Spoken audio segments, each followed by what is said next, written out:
The Gospel accounts differ on the details of the trials. 270. In Matthew 26:57, Mark 14:53, and Luke 22:54, Jesus is taken to the house of the high priest Caiaphas, where he is mocked and beaten that night. Early the next morning, the chief priests and scribes lead Jesus away into their council. 271. 272. 273. John 18:12-14 states that Jesus is first taken to Annas, Caiaphas's father-in-law, and then to the high priest. 271. 272. 273. Exe homo. Antonio Cesari's 1871 depiction of Pontius Pilate presenting Jesus to the public. During the trials, Jesus speaks very little, mounts no defense, and gives very infrequent and indirect answers to the priest's questions, prompting an officer to slap him. In Matthew 26:62, Jesus' unresponsiveness leads Caiaphas to ask him, "Have you no answer?" 271. 272. 273. In Mark 14:61, the high priest then asks Jesus, "Are you the Messiah, the Son of the Blessed One?" Jesus replies, "I am," and then predicts the coming of the Son of Man. This provokes Caiaphas to tear his own robe in anger and to accuse Jesus of blasphemy. In Matthew and Luke, Jesus' answer is more ambiguous. 28. 274. In Matthew 26:64, he responds, "You have said so." And in Luke 22:70, he says, "You say that I am." 275. 276. The Jewish elders take Jesus to Pilate's court and ask the Roman governor, Pontius Pilate, to judge and condemn Jesus for various allegations: subverting the nation, opposing the payment of tribute, claiming to be Christ, a king, and claiming to be the Son of God. 273.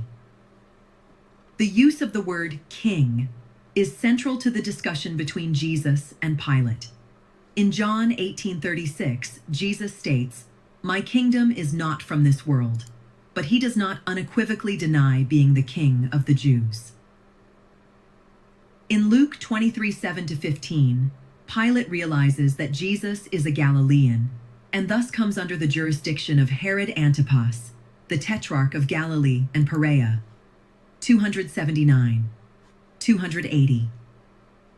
Pilate sends Jesus to Herod to be tried. 281. But Jesus says almost nothing in response to Herod's questions. Herod and his soldiers mock Jesus, put an expensive robe on him to make him look like a king, and return him to Pilate. 279. Who then calls together the Jewish elders and announces that he has not found this man guilty. 281.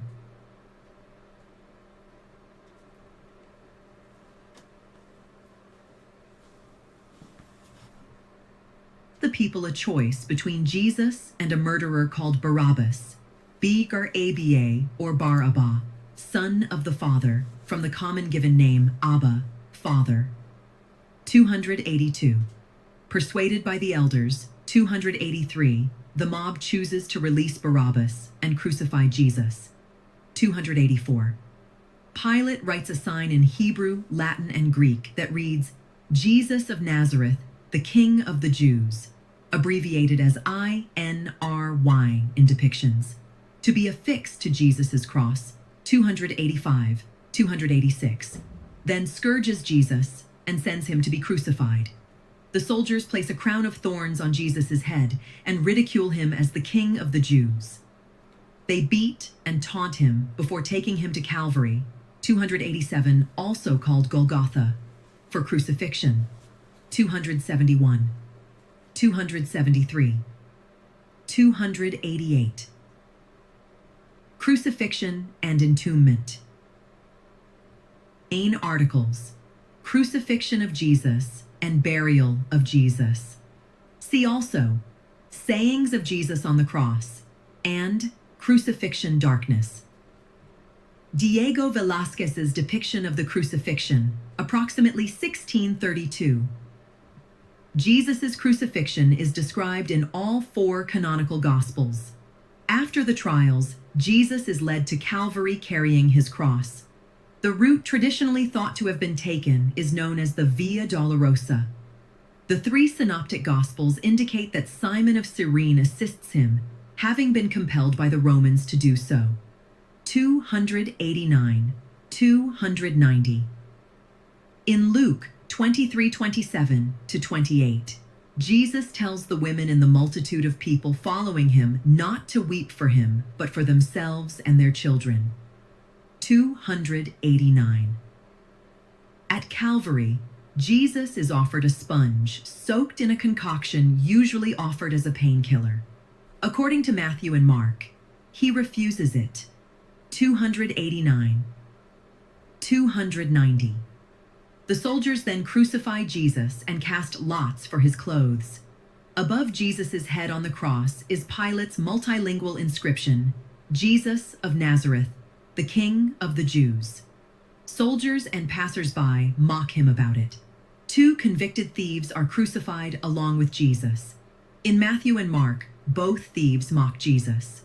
In Luke, one of them rebukes Jesus, while the other defends him.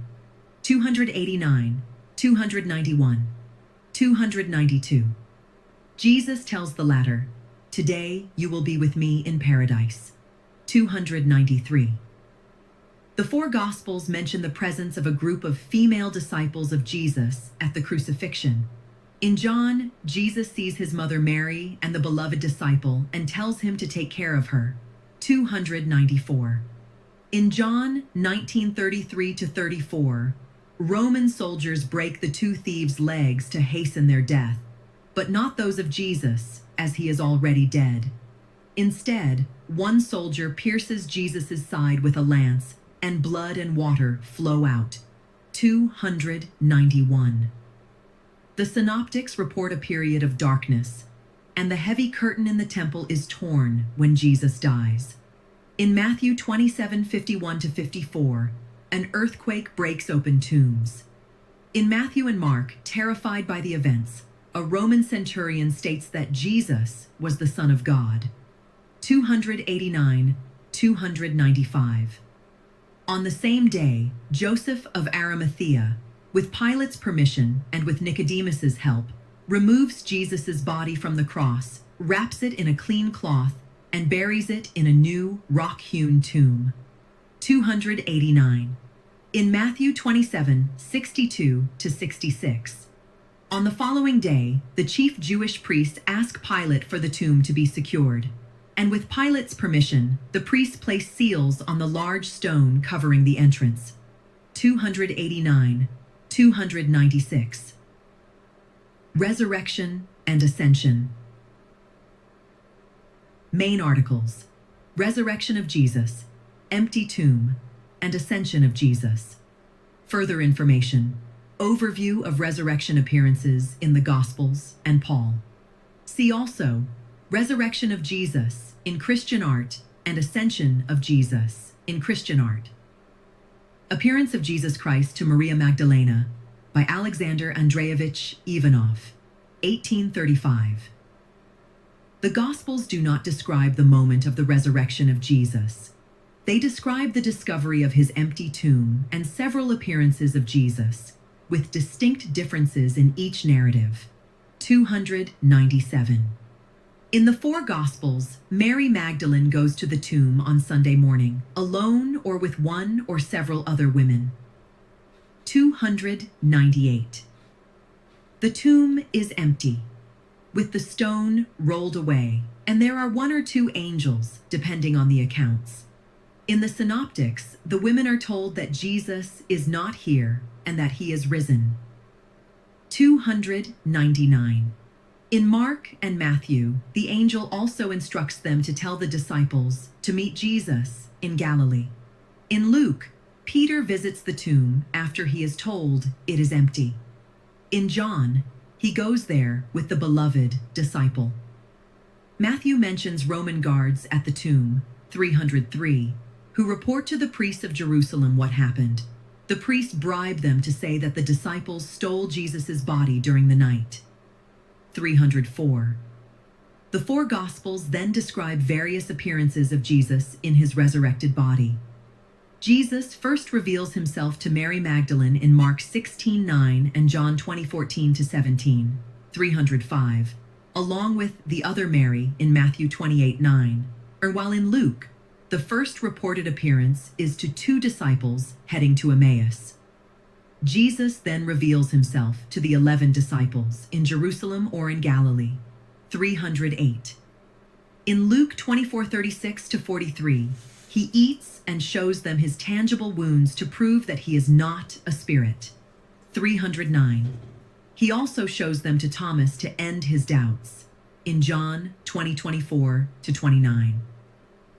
In the Synoptics, Jesus commissions the disciples to spread the gospel message to all nations, while in John 21, he tells Peter to take care of his sheep. Jesus' ascension into heaven is described in Luke 24:50-53, Acts 1:1-11, and mentioned in 1 Timothy 3:16. In the Acts of the Apostles, 40 days after the resurrection, as the disciples look on, he was lifted up, and a cloud took him out of their sight. 1 Peter 3:22 states that Jesus has gone into heaven and is at the right hand of God. 62. The Acts of the Apostles describe several appearances of Jesus after his ascension. In Acts 7:55, Stephen gazes into heaven and sees Jesus standing at the right hand of God, just before his death. 313. On the road to Damascus, the Apostle Paul is converted to Christianity after seeing a blinding light and hearing a voice saying, "I am Jesus, whom you are persecuting." 314. In Acts 9:10-18, Jesus instructs Ananias of Damascus in a vision to heal Paul. 315. The book of Revelation includes a revelation from Jesus concerning the last days of earth. 316. Early Christianity. Main article: Early Christianity. 3rd century depiction of Jesus as the Good Shepherd.